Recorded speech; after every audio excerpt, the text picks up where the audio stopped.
देश के 8 राज्य ऐसे हैं जिन्होंने 18 से 44 साल की उम्र के लोगों के लिए मुफ्त वैक्सीनेशन का ऐलान किया है। इनमें बिहार, छत्तीसगढ़, झारखंड, मध्य प्रदेश, ओडिशा, राजस्थान, उत्तराखंड और उत्तर प्रदेश शामिल है। डेटा वेबसाइट इंडिया स्पेंड की एक रिपोर्ट में बताया गया है कि इन राज्यों को इसके लिए अपने स्वास्थ्य बजट का 30% हिस्सा खर्च करना होगा। रिपोर्ट में बताया गया है कि अगर राज्य सीरम इंस्टीट्यूट की कोविशील्ड वैक्सीन की आपूर्ति करते हैं तो उनके स्वास्थ्य बजट पर 23% का लोड पड़ेगा और भारत बायोटेक की कोवैक्सीन की आपूर्ति से इन राज्यों को अपने स्वास्थ्य बजट का 30% हिस्सा खर्च करना पड़ेगा। हालांकि शुरुआती दिनों में केंद्र सरकार ने कहा था कि देश में वैक्सीन बनाने वाली कंपनियां अपने वैक्सीन के दाम 150 रुपए रखेगी, जो दुनिया में सबसे सस्ता होगा, लेकिन ऐसा नहीं हुआ। वैक्सीनेशन के दूसरे चरण तक इन कंपनियों ने अपने वैक्सीन के दाम बढ़ा दिए।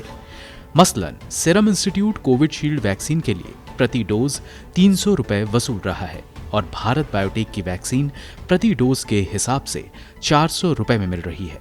ऐसे में इसका पूरा बोझ आर्थिक रूप से कमजोर राज्यों के बजट पर पड़ रहा है। डेटा वेबसाइट इंडिया स्पेंड ने PARC लेजिस्लेटिव रिसर्च के हवाले से बताया है कि वैक्सीन आपूर्ति का अतिरिक्त वित्तीय बोझ ओडिशा को छोड़कर सभी 8 राज्यों पर पड़ेगा। हालांकि कोरोना महामारी में राज्यों की कमाई घट गई है और सोशल सेफ्टी पर खर्च बढ़ गया है। ऐसे में वैक्सीन आपूर्ति का अतिरिक्त बोझ इन राज्यों को आर्थिक रूप से और भी कमजोर कर देगा। रिपोर्ट के मुताबिक केंद्र सरकार ने 2021-22 के बजट में वैक्सीनेशन के लिए 35,000 करोड़ रुपए आवंटित किए थे। केंद्र ने इसमें से अब तक 8.5% यानी करीब 3,000 करोड़ रुपए ही खर्च किए हैं। रिपोर्ट में बताया गया है कि शेष 32,000 करोड़ रुपए देश की संपूर्ण एडल्ट आबादी को वैक्सीनेट करने के लिए पर्याप्त है। अगर बात भारत बायोटेक के कोवैक्सीन की करें तो सबसे ज्यादा आबादी वाले राज्य उत्तर प्रदेश को अपनी एडल्ट आबादी को वैक्सीनेट करने के लिए स्वास्थ्य बजट का 23% हिस्सा खर्च करना पड़ेगा।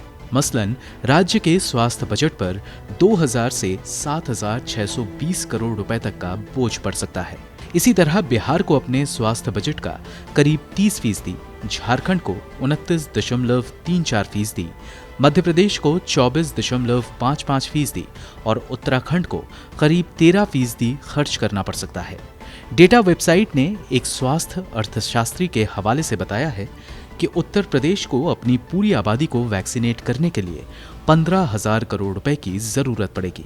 अगर स्वास्थ्य बजट की बात करें तो राज्य का health care infrastructure, medical college, Ayushman Bharat और राष्ट्रीय ग्रामीण स्वास्थ्य मिशन पर खर्च लगभग इतना ही है। यानी राज्य को इसके लिए अलग अलग क्षेत्रों के लिए आवंटित राशि से भी खर्च करने की नौबत आ जाएगी। कमोबेश यही हाल अन्य राज्यों का भी है।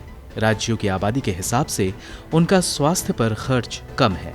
राज्यों के अलावा केंद्र की कोविड वैक्सीन खरीद पॉलिसी प्राइवेट अस्पतालों को मैन्युफैक्चरर से सीधे खरीद की इजाजत देता है। ऐसे में अस्पताल अपने हिसाब से भी वैक्सीन की कीमत तय कर सकते हैं, जिसकी मार उन लोगों पर पड़ रही है जो ये अफोर्ड नहीं कर सकते। ब्यूरो रिपोर्ट, गो न्यूज।